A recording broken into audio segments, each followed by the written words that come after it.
Bom, pessoal, boa tarde.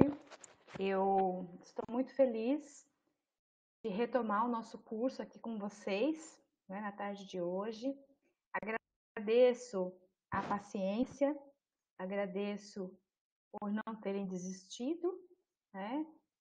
Como eu avisei a todos, eu tive alguns imprevistos que precisei me ausentar por 2 semanas, mas está tudo bem, tudo tranquilo e agora está fácil da gente retomar, né?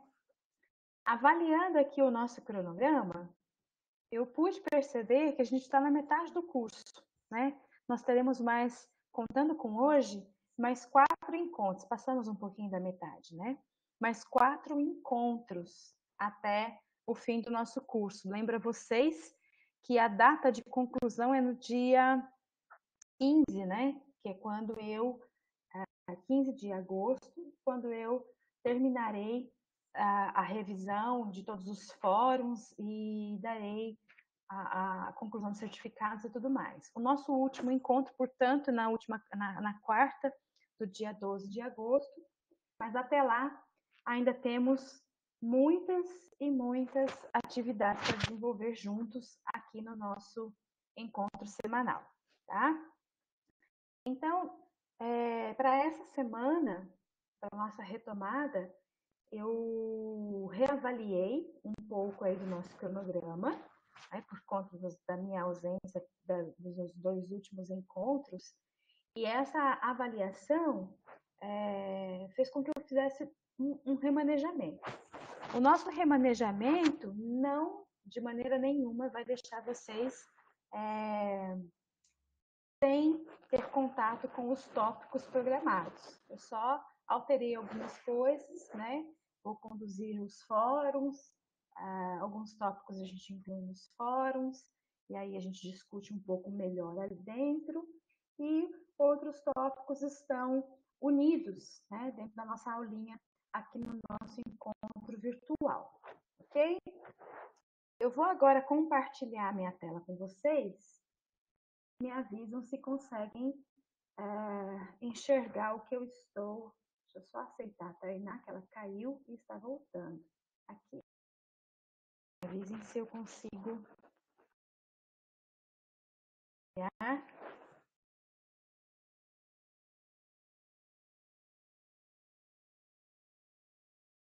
Vamos ver. Sim, agora vocês conseguem ver a minha tela, né?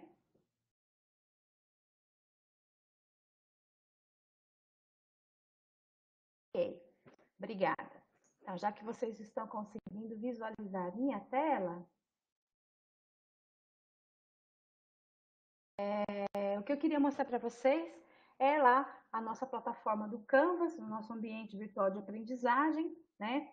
O curso aqui de macroevolução, temos um módulo novo na semana passada não, no último encontro que nós tivemos, né? Faltou eu colocar o link para o nosso último encontro, coloquei o link para quem não teve a oportunidade de assistir, pode resgatar a aula aqui nesse encontro, que o tema era extinções. E aí, agora que nós estamos retomando, né, nossas atividades, o tema de hoje, nós vamos tratar a irradiação e diversificação de metazoários, numa mesma aulinha, tá? No mesmo encontro. Temos aqui, de novidade, o roteiro para essa semana, o link da aula, que é esse link que nós estamos trabalhando. Aí, eu disponibilizei um artigo para que vocês possam fazer a leitura posteriormente. É um artigo muito interessante, ele está em inglês, mas se vocês precisarem, utilizem-se das ferramentas aí da internet para auxiliá-los na leitura e tradução, né? E é um artigo que vai tratar sobre a questão da estase, a questão das transformações ecológicas dentro aí do processo de extinções e irradiação, tá?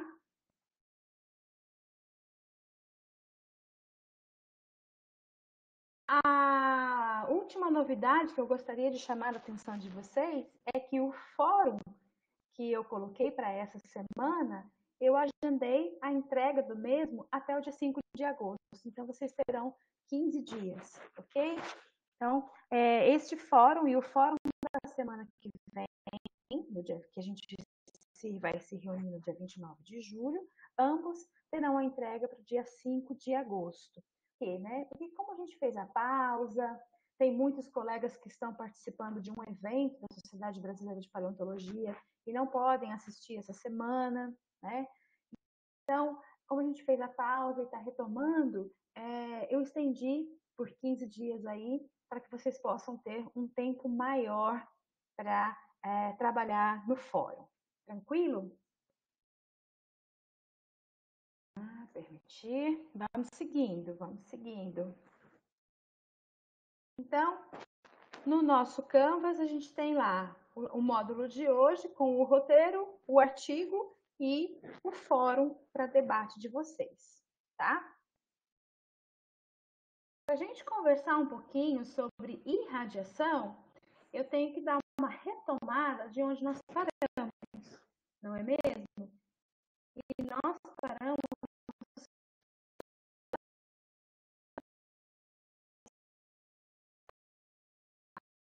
as extinções.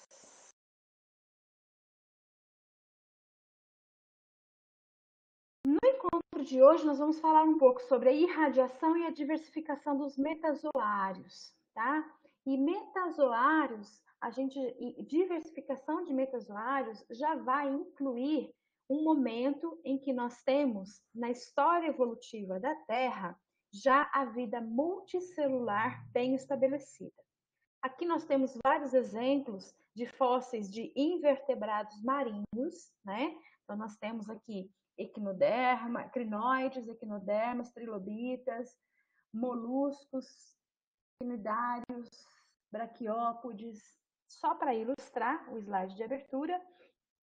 E o momento em que nós temos a vida multicelular bem estabelecida, ela ocorre na passagem aí, no comecinho do Fanerozoico, um pouco antes, né? Na passagem daquilo que antigamente nós chamávamos de pré-cambriano, mas é um momento que hoje a gente já pontua melhor, que é o Ediacarano, tá? Então é antes do Cambriano, essa transição aí de mais ou menos 600 milhões de anos, né? 570, 540, até os 520 milhões de anos, a gente vai ter a transição para uma fauna bem estabelecida e bem reconhecida. Onde que é aqui?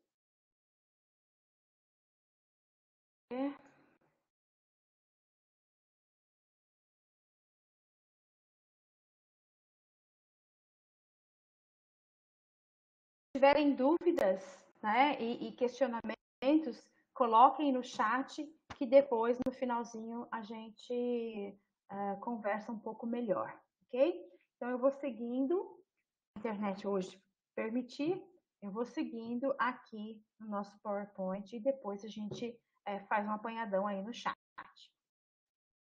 Vamos lá.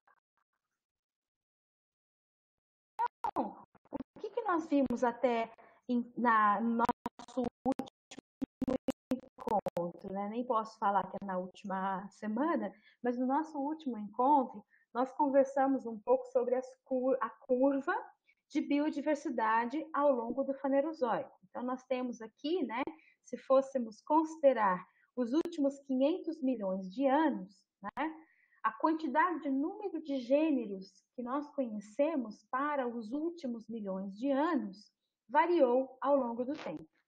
Essa variação, ela é um resultado de uma equação muito simples, que é exatamente extinção, que é quando nós temos o fim de uma espécie, e especiação, quando nós temos o início de uma nova espécie, tá?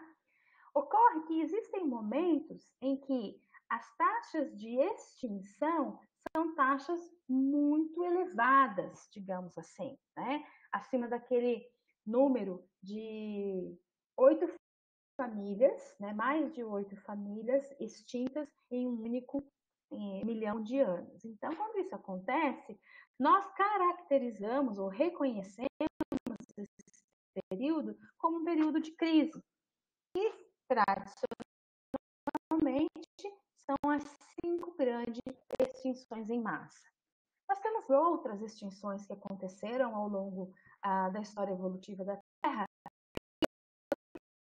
Elas não ficam caracterizadas como as grandes 5 extinções em massa. Então, nós vimos aqui a do Pleistoceno, né, da megafauna, que nós vimos da Era do Gelo, no último encontro, e temos uma também aqui do pré-cambriano, que é lá no Ediacarano, que nós temos um momento de mudança da biodiversidade e com um momento de crise que precede aquilo que nós vamos falar hoje como períodos de irradiação. Então, nós vimos as extinções. Posteriormente às extinções, nós teremos como grande consequência de um período de crise aquilo que nós conhecemos como irradiação biológica, tá? Então, na irradiação biológica é o momento que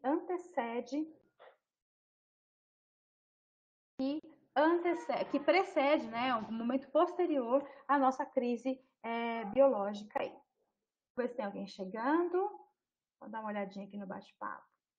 Então, bate-papo e também já temos um bom número, a nossa turmona já está quase completa, daqueles que estão seguindo. Então, na verdade, quando nós falamos de irradiação evolutiva ou irradiação adaptativa, é um momento em que nós teremos, né, a sobrevivência de alguns grupos. E aí, após o momento de crise biológica, do momento de extinção, a grande pergunta, né, que nós fazemos é quais são os grupos, quais são os táxons que tendem a sobreviver, né? Por que hoje, nos dias atuais, o mundo é praticamente, em termos numéricos, né, em relação aos vertebrados, e em termos numéricos, nós temos uma grande abundância de mamíferos, né? Essa grande abundância de mamíferos que nós observamos no Cenozoico, ela não ocorreu no Mesozoico, por exemplo, tampouco no Paleozoico, né? Se a gente for pegar em termos de invertebrados, o mundo hoje é, em termos numéricos, também riquíssimo em artrópodes. Porém, se a gente for olhar ao longo de todo o tempo evolutivo, artrópoda sempre foi um grupo muito bem sucedido e muito grande, só mudando aí alguns períodos, né, em relação a grupos dentro de artrópoda. Então, a tendência é sempre a gente questionar quem será que sobrevive no momento de crise? Quem será que vai entrar em extinção no momento de crise? Nós temos organismos simples, de organização corpórea muito simples, e nós temos organismos cujo Bauplan é mais complexo, ou seja, a organização corpórea dentro do seu táxon, ele é mais complexo. Então, a gente tem, por exemplo, micro-organismos e organismos de composição corpórea mais complexa, tá? Obviamente que ser simples ou ser complexo trará um requisito ecológico diferenciado. Geralmente, grupos que são de organização corpórea mais simples, eles não apresentam tantos requisitos ecológicos, atributos e necessidades ecológicas quanto os complexos. Aí, nesse caso, a tendência diante de um momento de crise é que os organismos de organização mais simples sobrevivam, tá? Temos também diferentes comportamentos com relações às adaptações ao frio e às adaptações ao calor. Então, neste caso, quem sobrevive? Quem está mais bem ajustado ao frio ou mais bem ajustado ao calor? Vai depender, obviamente, de qual é a mudança climática que está sendo associada a este momento de crise. Obviamente que se a gente entrar num contexto ambiental de aquecimento global, aqueles que são muito ajustados e adaptados ao frio entrarão em declínio, né? Que é o que nós vimos acontecer com a megafauna ou mesmo com o histórico evolutivo aí dos nossos ancestrais, né? Com relação a ser cosmopolita ou ser endêmico, cosmopolita é quando um grupo apresenta uma ampla distribuição geográfica. Então, ele está em todo o território, né? Ou tem uma ampla distribuição geográfica. Já os endêmicos é quando nós temos uma distribuição geográfica muito restrita. Normalmente, a população de endêmicos numericamente é menor do que a população de um grupo cosmopolita. Obviamente, né? Se nós temos grupos cosmopolitas com amplas distribuições geográficas e populações mais numerosas, a tendência é que os cosmopolitas também sobrevivam. Vou dar uma olhadinha aqui. Vamos voltar. Entrou? Aí. Ainda temos a diferença de grandes e pequenos, terrestres e marinhos, tá? Terrestres e marinhos seguirá o mesmo raciocínio de adaptados ao frio ou ao calor. Vai depender se a crise afetou globalmente os ecossistemas ou se nós estamos diante de uma crise mais relacionada ao ambiente marinho ou ao ambiente terrestre, tá? Nós temos vários exemplos ao longo da história evolutiva da vida em que os mares entraram em modificações, né? E aí afeta mais especificamente os animais marinhos. Então, são momentos de regressões marinhas ou momentos de transgressões marinhas em que mais regressões, né? O mar ele fica menor e ficando menor ele diminui o ecoespaço disponível, tá? Vamos ver se tem mais alguém chegando. Às vezes acontece, né? Aqui, ó, quem tá aguardando. Abel. Abel já tinha chegado, deve ter caído. Cair, vocês me avisam, mas aí eu também não vejo. Vamos seguindo. Então, o que vem a ser finalmente a irradiação adaptativa, né? A irradiação adaptativa, ela nada mais é do que um momento posterior ao momento de crise, em que nós teremos a mudança, né, da diversidade biológica. Então, é um momento em que uma única linhagem dará origem a vários descendentes com uma ampla gama de formas adaptativas, tá? E isso acontece geralmente como consequência da nossa extinção, principalmente a qualquer período de crise, que é a nossa extinção em massa. Então, como consequência do período de crise, nós temos aí um momento em que nós observamos a maior diversidade biológica, ok? E aqui. Quando que a gente vai falar em termos aí de evolução do Fanerozoico, como que isso se deu, né? Se a gente for, deixa eu dar uma ampliar, se a gente for considerar todo o tempo, né, do pré-cambriano que eu estou dizendo aqui para vocês, nós vamos falar muito do finalzinho aqui do Proterozoico, que é o Ediacarano, tá? Anterior ao pré-cambriano, ao cambriano. Nessa passagem aqui, nós temos 4,5 bilhões de anos, até os 442 milhões de anos, um longo intervalo de tempo em que nós não temos muitos registros fósseis. Fósseis são mais raros.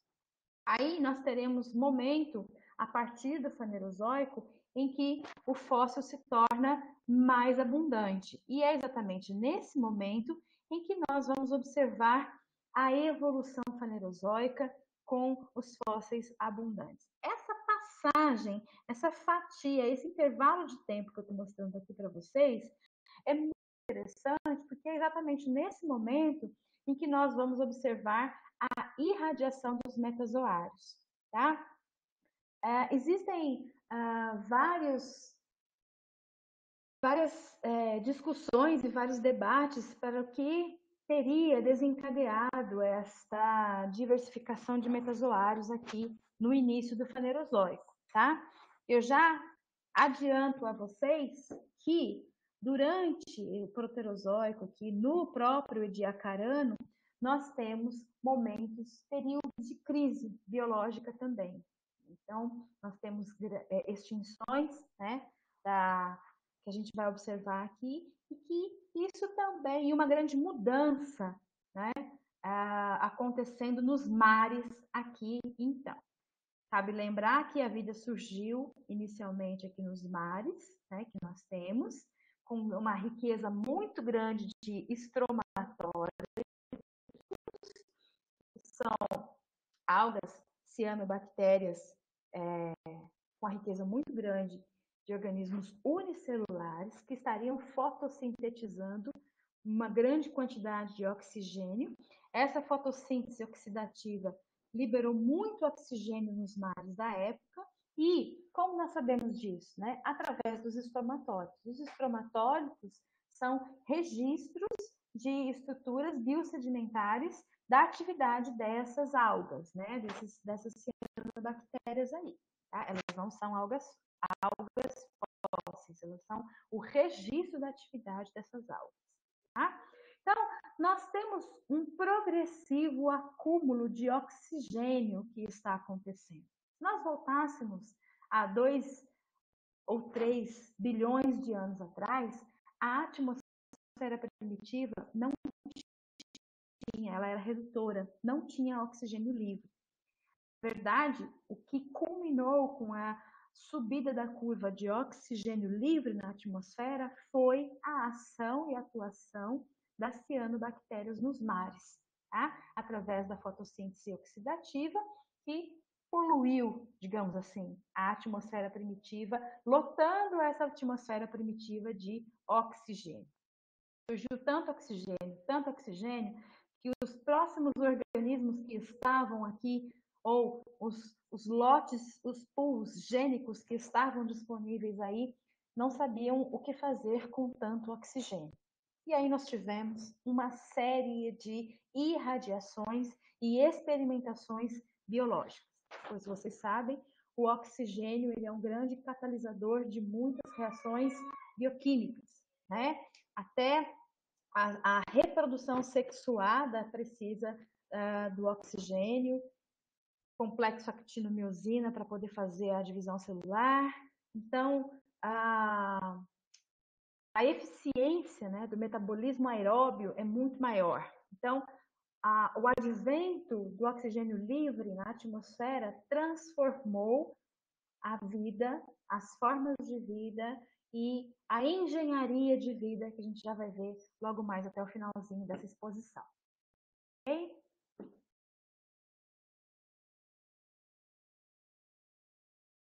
Bom, se a gente for ver os primeiros metazoários que nós temos notícia, a linha vermelha aqui. Vamos lá, Gustavo. Os primeiros metazoários que nós temos notícia são exatamente aqueles lá do Jardim de Ediacara, né? Então,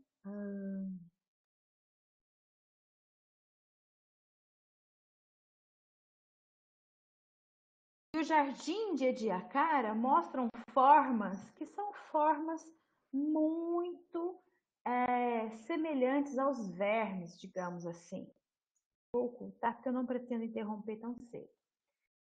Então, nós teríamos essa carinha, tá? As primeiras formas de vida, se a gente for considerar lá em 600 milhões de anos, né? Numa escala de tempo produzida aqui em escala mesmo, né? Idades em bilhões de anos, há mais ou menos 600 milhões de anos nós teríamos as primeiras formas dos primeiros metazoários. Notem que todos esses fósseis que nós temos aqui, Dickinsonia, Tribrachidium, Sphrygia, Kimberella, todos esses que estão aqui são formas que tradicionalmente nós conhecemos como o jardim de Ediacara, e nós não temos nenhuma concha, nós não temos nenhum osso, nós não temos nenhum esqueleto biomineralizado. Tudo que nós temos aqui são organismos que eram constituídos praticamente por água, né? E muito moles, é o que a gente fala de organismos de corpo mole. Então, tudo que nós observamos são impressões, moldes nas rochas que trazem as formas dessas coisinhas estranhas, né? Muito diferente daquilo que nós estamos acostumados a ver hoje em dia em termos de relações filogenéticas, tá? Essa seria, portanto, a carinha dos primeiros metazoários. É o mais antigo organismo, né, lá nos montes de Ediacara, já há 600 milhões de anos, e se vocês encontrassem, as amostras seriam mais ou menos, né, essas daqui, tá? Todas frondosas e muito diferentes daquilo que nós estamos acostumados até os dias de hoje, tá? Então, o jardim de Ediacara, ele teria uma afinidade filogenética, né, uma similaridade com alguns quinidários, alguns artrópodes, talvez alguns quinidários, anelídeos, mas também formas que a gente não consegue classificar. Se a gente for olhar, quase que ao mesmo tempo, nós ainda estamos na passagem do Ediacarano para o Cambriano, tá? No pré-cambriano, naquele momento ali da grande irradiação. Se a gente for olhar, também temos uma fauna conhecida como fauna tomotiana, já há 500, perto, né, de 540 milhões de anos. A grande diferença dessa fauna, também conhecida como microchelifauna, né, uma fauna muito pequena e conchosa, é exatamente a presença de estruturas biomineralizadas. Notem aqui que nessa estrutura A, né, nós não temos dúvidas de que isso é uma concha. E aqui, quando a gente olha mesmo, né, a fauna de tomotiana, ela tem uma grande importância por contribuir ou por ser a primeira fauna que registra o aparecimento de conchas ou partes duras. Temos algumas partes relacionadas a escamas, mas não sabemos ao certo. Algumas estruturas que ainda não conhecemos também. E organismos conchosos, tá?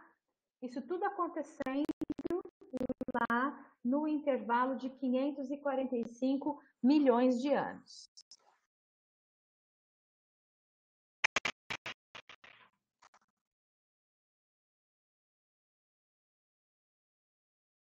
Vamos lá, continuando a nossa aula, nós teríamos aqui essas conchas, então, com organismos de carapaça mineralizada, né?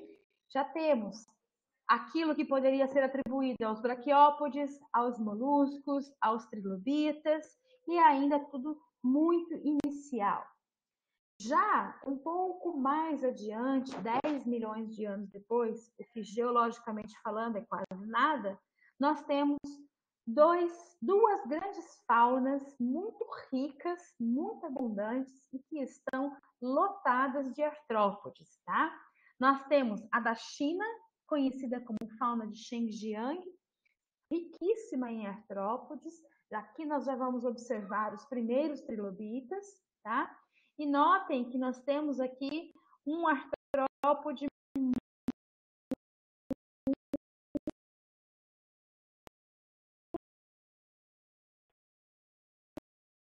estrutura bem avantajada que vai nos dar indício, né, uma estrutura oral, né, bem avantajada, que vai nos dar indício do seu próprio hábito de vida, tá? Vejam que essa estrutura que eu estou mostrando, apontando aqui para vocês, a escalinha aqui é de 1 centímetro, então nós teríamos aqui 6 a 8 centímetros dessa estrutura avantajada, que daqui a pouco a gente vai discutir qual seria a função dessa estrutura.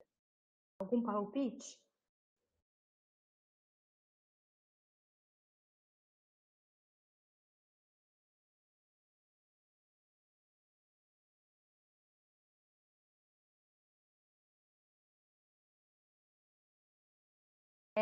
Tem gente que já percebeu, né? Qual seria, parece um sapo, mas ainda não, é um artrópoda e provavelmente o hábito de vida relacionado seria a predação. A gente vai chegar lá. Deixa eu ver se todo mundo voltou. Sim. Então, o que nós observamos na fauna de Shengjiang, né? Que depois vai ser a mesma lá do folhelho Burgess, mas é a próxima. Na fauna de Shengjiang, a gente já tem uma grande fauna de invertebrados. Aqui nós já temos o conhecimento do trilobita mesmo, da maneira como nós o veremos aí ao longo do Paleozoico, né? E mostra o fato de termos o conhecimento da fauna na China e também do folhelho Burgess, que estariam acontecendo em mares distintos, porém conectados, né? Mostra o caráter global desse evento de irradiação biológica, tá? Aqui nós temos afinidades de artrópodes e sim, já os primeiros vertebrados estariam aparecendo aí, além dos nossos experimentos biológicos, cuja afinidade filogenética nós ainda desconhecemos, né? Aquelas coisinhas estranhas que nós podemos dizer assim. A preservação, ela é magnífica. Nós temos casos de ter preservação, inclusive, do sistema circulatório. Tá? Aqui nós já temos o fóssil mesmo, não é só a impressão do fóssil, nós temos o resto corporal preservado aí nessas rochas.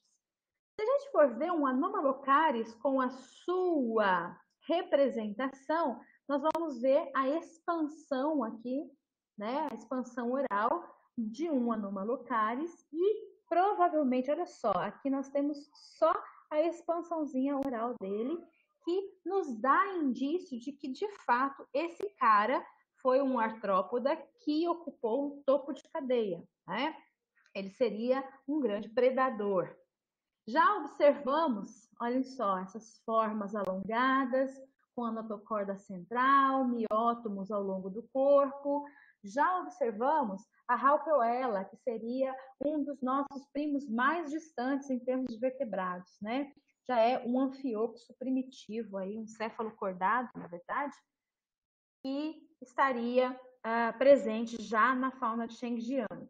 Se a gente for olhar o folheiro Burgess, ele é o mais conhecido e o mais explorado na mídia e às vezes nos livros didáticos, porque ele representa o evento máximo da explosão cambriana na vida, porque nós vamos observar nesse momento já grandes formas com Bauplan muito diferenciado daquilo que a gente observa hoje, né? Organismos com 8 olhos, ou segmentos de olhos, e, enfim, a opabínia, né?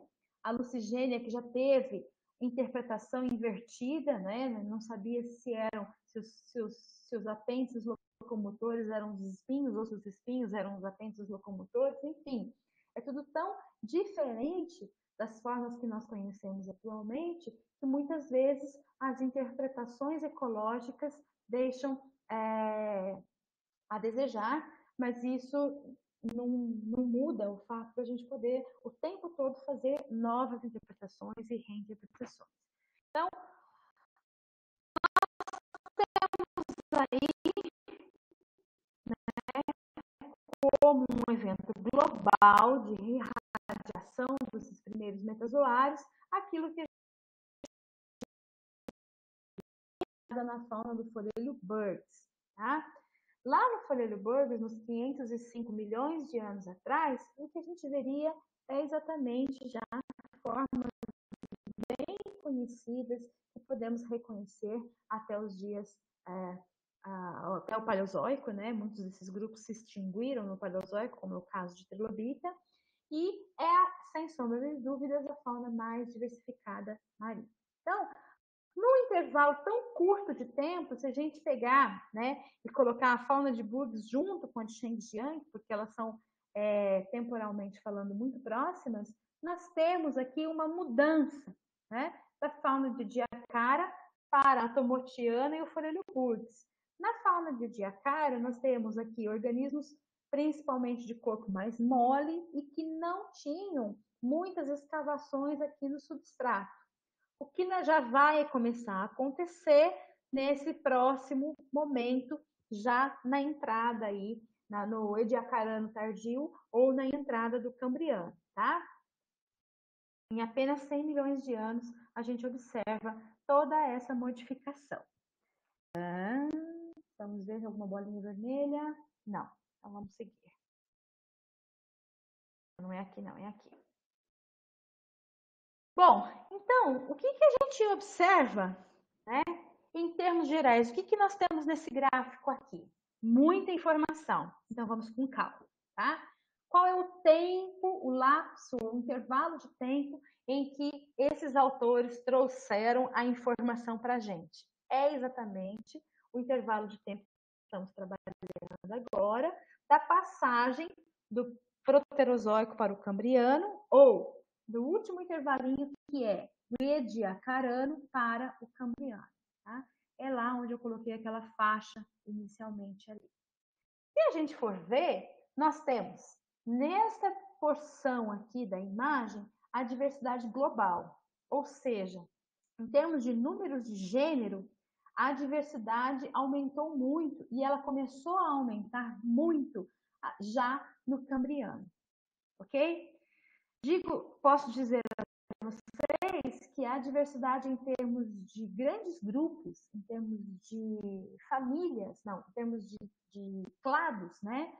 Ela não aumenta ao longo de todo o Fanerozoico, tá? A gente observa momentos em que eu tenho mais espécies de um grupo e momentos em que eu tenho mais espécies de outro grupo. Mas em termos de grupos, no geral, a gente vai acabar observando mais ou menos isso até os dias atuais. O que muda é exatamente a conformação da curva, mas a diversidade, em termos de Bauplan, nada foi reinventado nos últimos 500 milhões de anos. Tudo foi inventado nos últimos 400. Tudo foi inventado nessa passagem aqui, tá? Bom, aí o autor traz para a gente também o que eu tentei representar mais ludicamente nessa figura aqui de cima, tá? Só que agora a gente tem uma figura que nos dá uma ideia melhor. Então, a fauna de Ediacara, ela é uma fauna que tem um jeitão de verme, é o mundo dos vermes, porque são organismos todos de corpo mole. Então, nós teríamos, né, aqueles de simetria trirradial, os de simetria bilateral, os de simetria que parece de Dickinsônia, ou seja, tem um eixo central e cresce para os dois lados, os de simetria tetraradial e os de simetria pentâmera, né? Mas todos esses grupos são grupos que não mostram aparentados atuais, certo? E eles surgiram na época de Ediacara e não seguiram até os dias atuais, ok? Nós temos os arborescentes, né? Os mais rugosos e aqueles que parecem os petalados, né? Os que parecem frondosos. Todos esses também, aqui, esses também não deixaram seus descendentes atuais, tá? Mas eles tiveram uma distribuição estratigráfica, ou seja, primeiro aparecimento até o último aparecimento, todos aqui no intervalo de Ediacarano, tá? Para quem não está acostumado à leitura desse tipo de barra, de distribuição estratigráfica, a leitura que nós costumamos fazer é a seguinte, tá? A distribuição vertical me dá a ideia de tempo com relação ao grupo. Distribuição horizontal me dá a ideia de diversidade com relação ao grupo. Então, se a gente for pegar, por exemplo, este grupo aqui, né? nós temos momentos mais basais no início do Ediacarano, em que o grupo foi mais diversificado, sofreu, né, uma queda na sua diversidade, mas ele continuou e se extinguiu nessa linha. Qual é essa linha? É exatamente a linha que marca para mim a passagem do Ediacarano para o Cambriano. Tá? O que será que aconteceu aqui que o mundo dos vermes praticamente acabou? Será que foi um período de extinção? Ainda se tem muita especulação com relação a isso, tá? Que, obviamente, nós tivemos extinção? Sim, nós tivemos, né? Nós temos aqui o registro dos isótopos de carbono que mostram para a gente mudanças, inclusive de temperatura, mudanças de condições climáticas, né? Com deglaciação, nós tínhamos uma época de mais gelo, mostram essas mudanças climáticas para a gente. Mas não só isso, tá? Nós tivemos um grupo que entrou em crise e, concomitantemente a isso, nós temos um novo grupo que sobrevive a essa crise. E mais, esses grupos que vão sobreviver à crise, muitos deles já estavam lá, disputando o espaço com a fauna ediacara. Que grupo é esse? Nós teríamos lá os metazoários calcificados. Lembra que eu falei da fauna tomochiana, que é mais ou menos no mesmo intervalo de tempo, e são os primeiros que já têm concha? Então, eles dividiram os mesmos intervalos de tempo, muitas vezes os mesmos espaço, inclusive.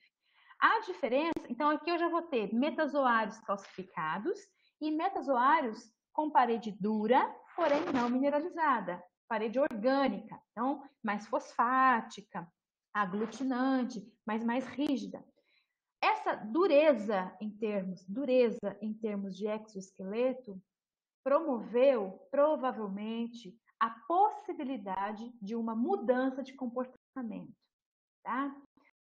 A partir do momento em que o fundo do oceano fica muito competitivo, o solo, a interface do fundo do oceano fica muito competitivo, porque eu tenho um aumento no número de formas, quem for mais rígido e conseguir escavar o substrato, aumento da escavação do substrato, ela vai começar a acontecer aqui no Cambriano. Quem conseguir escavar o substrato e penetrar mais fundo nesse substrato, pode entrar em vantagem. E isso é exatamente o que a gente chama de construtores do meu ecossistema, né? Os engenheiros aí do ecossistema. O que a gente acaba observando? Que, em termos gerais, a infaunalização, os escavadores, né? A bioturbação promovida no substrato, ela passa a ser, ela já existe aqui no finalzinho do Ediacarano, só nesse grupo aqui, mas ela passa a ser gritante a partir do Cambriano. Ora, como que o jardim de Ediacara, né, a fauna de vermes de Ediacara, vai ter sossego se eu tenho agora um monte de escavadores passando por aqui e perturbando o substrato? Aí nós entramos num momento de competição, é aquele famoso salve-se quem puder, e aí cada um vai desenvolver suas habilidades dentro do ecossistema como um todo. A isso nós chamamos, né, um nome trazido aí por Adolf Seilacher, como revolução agronômica do substrato. Isso transformou todo o Fanerozoico.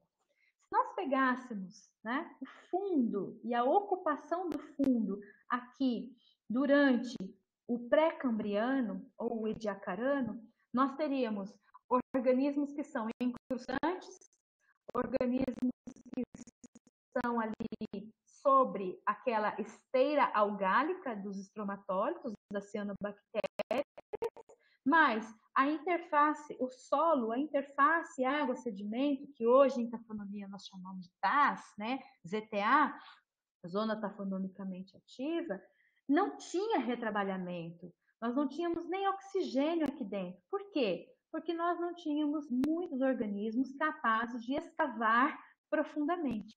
Com a passagem do Ediacarano, ou do pré-cambriano, para o cambriano, e surgimento de novas formas, nós pudemos observar nas cadeias ecológicas uma escalação trófica. Tá? Muitos começaram a caminhar no substrato, produzir tubos, escavar mais profundamente, e com isso o próprio substrato passou a ter mais oxigênio. E o oxigênio é capaz de decompor a matéria orgânica. E decompondo a matéria orgânica, todo o registro geológico, a partir de então, foi modificado. Tá?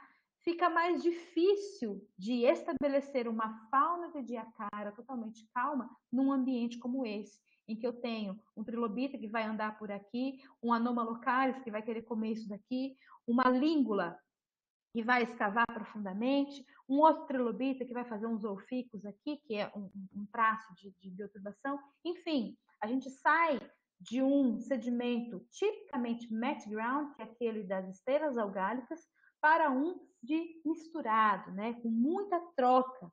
Na esteira algálica, o próprio enxofre, ele sela, ele cola o sedimento. Na mix ground, que é a misturada, na verdade a gente vai ter muitos poros, esses poros com oxigênio, água, aeração e decomposição da matéria orgânica. Então, esta modificação da ocupação do substrato também acontece aí durante a passagem do Ediacarano para o Cambriano, certo? Deixa eu voltar aqui, já estamos no limite do horário, a gente vai se empolgando, né? Uma pergunta que eu gostaria de fazer para vocês agora, que já foi até respondido lá em cima, é: por que será que num determinado momento surgiram conchas ou exoesqueletos biomineralizados? Por que será, hein? A gente já responde isso. Vamos ver essa última perguntinha, esse último slide aqui, tá? A passagem do Ediacarano para o Cambriano, né, do finalzinho de Ediacara para o Cambriano, ela pode ser interpretada macroevolutivamente falando, em termos de uma grande catástrofe, uma catástrofe aos pulsos, ou apenas de sucessão faunística, que é quando a gente tem troca biótica, né? Isso tem a ver exatamente com o tipo de registro que a gente observa. Isso tem a ver também com a escala em que nós estamos olhando, tá? E, na verdade, o que nós observamos é o seguinte: a partir do Cambriano, nós temos os nossos metazoários que já são construtores de ecossistemas, aqueles que conseguem até escavar, tá? E isso vai acabar, inclusive, modificando conforme o Fanerozoico vai evoluindo. Na próxima aula a gente vai ver o próximo tema, que é Revolução Marinho-Mesozoica, e nós vamos voltar exatamente a esses engenheiros construtores de ecossistema, de metazoários aqui, tá? A questão é, a gente sabe que atualmente nós temos a interpretação de que a fauna de Ediacara ela foi mais abundante, mas ela conviveu, tá, com esses engenheiros que aí estavam e que naturalmente houve a transformação, né? Um foi dando origem ao outro. Ou então a gente tem a catástrofe da extinção acontecendo, né? Que acaba com praticamente toda nessa passagem de Ediacarano para o Cambriano, afetaria um pouco ao gargalo aqui dos metazoários, mas esses depois recuperam e irradiam no ambiente. Ou então a gente tem aos pulsos, né? Questões de estase e ruptura, diversificação, estase e ruptura. Como nós vimos na aula lá da macroevolução. Então, nós teríamos 3 possíveis interpretações, uma não é excludente da outra, mas nós estamos atualmente caminhando para uma maior compreensão o que de fato teria acontecido nesse momento tão legal da história evolutiva, que é exatamente esta explosão de vida aí no Cambriano, tá? Eu tinha perguntado para vocês por que será que surgiram as conchas, né? Quem caiu? Nossa, quem caiu? Mas não tem ninguém pedindo aqui para mim para entrar. Tem mais alguém que caiu? Ah, não, esse é velho. Predação, parece um sapo. Proteção, exatamente.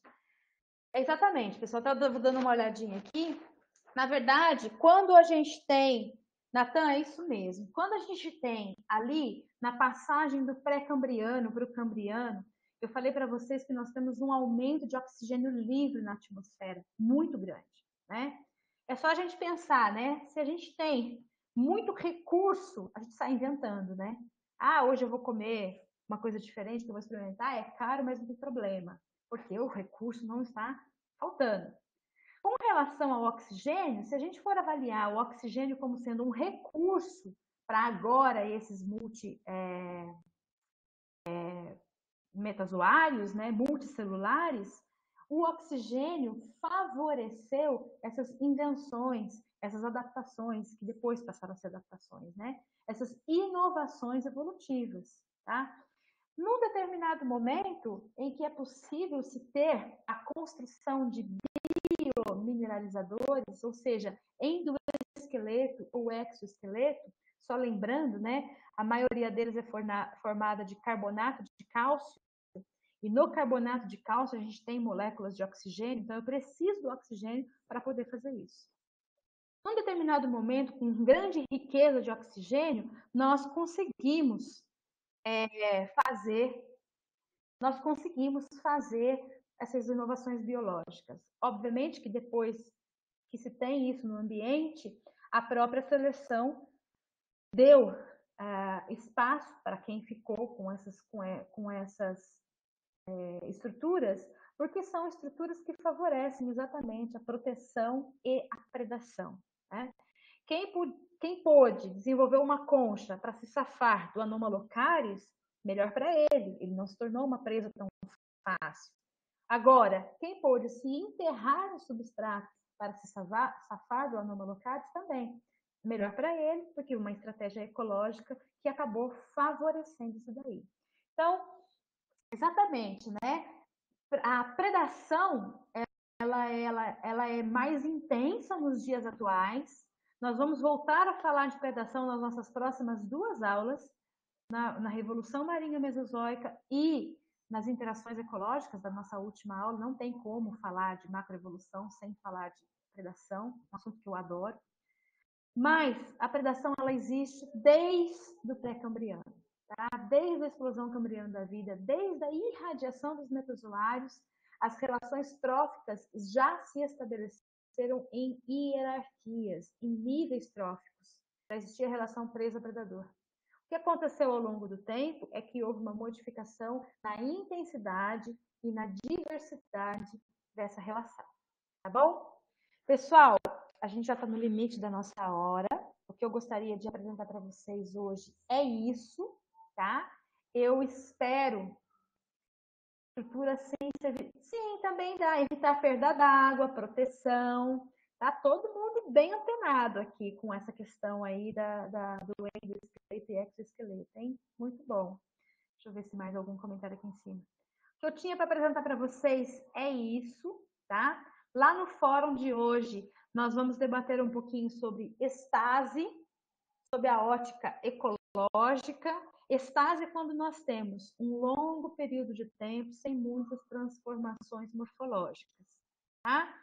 E tem um texto de apoio, o texto de apoio do Dietil, um texto ótimo, está em inglês, então eu dei um tempinho a mais para vocês lerem esse texto aí. E eu espero que a gente possa se encontrar na próxima semana. E eu adoro esse assunto também, Ariane. Obrigada a vocês. Agradeço demais vocês não terem desistido, porque é muito complicado, né? Você está no ritmo, todo mundo engajado, de repente tem que fazer